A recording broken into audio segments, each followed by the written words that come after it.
Hello everybody, my name is Brett Orlando, and in this video we will be installing Microsoft Visual Studio 2022 along with creating and setting up our C# project. To get started, we're going to want to head over to Google and look up Visual Studio. We will then click on the first link, which will bring us over to the download page. We will then scroll down until we see Visual Studio. We're going to download Community 2022.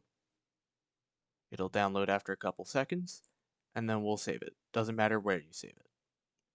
Alright, once the installer has finished downloading, we'll be clicking Continue, which will land us on this screen.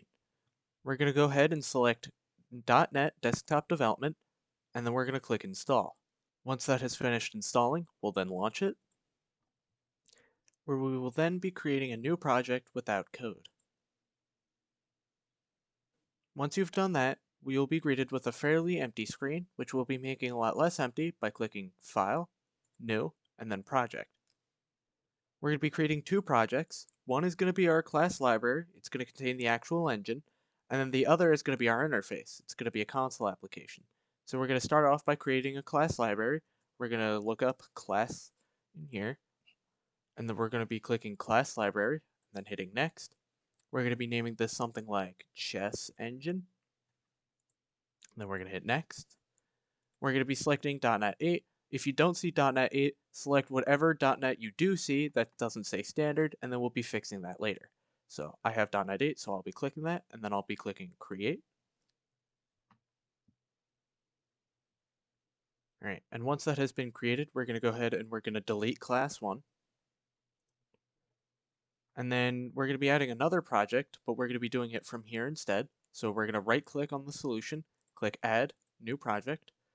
We're then going to be creating a console application, so we're going to look up console, and then we're going to be selecting console app. If you don't see it at the top, you can use the filters. So I have C# Windows Desktop selected. We're going to be using console application. We're going to be naming this chess interface. We're going to be clicking next.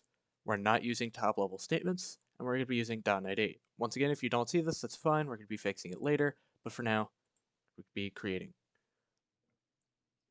Alright, next we're going to be configuring the properties for our projects. To do so, I'm going to be going over Chess Engine, right-clicking, and going down to Properties. We will then be changing target framework to .NET 8. If you don't have .NET 8, go over to Chrome, look up .NET 8, and then click on the first link you see, which will take you here, and then down here, you will be downloading one of these three based on your system. So I have a Windows 64-bit system with an Intel CPU, so I'll be clicking on x86.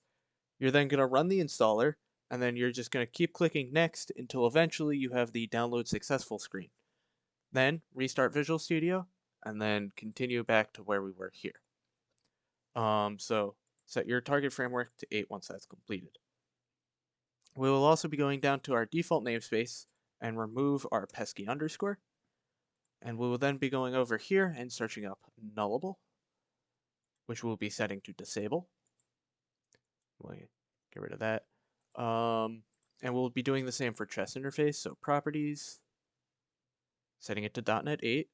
Then down here, we're going to change our default namespace. This isn't as necessary, but we'll do it anyway. And then we'll get our null in, disable. And we're done. All right, that wraps up everything we need to do to get our two projects set up so we can code our board class in the next video. If you have any questions or comments, leave them down in the comment section below. I'll try to answer as many as possible until I forget about the tutorial series. And yeah, I'll see you there.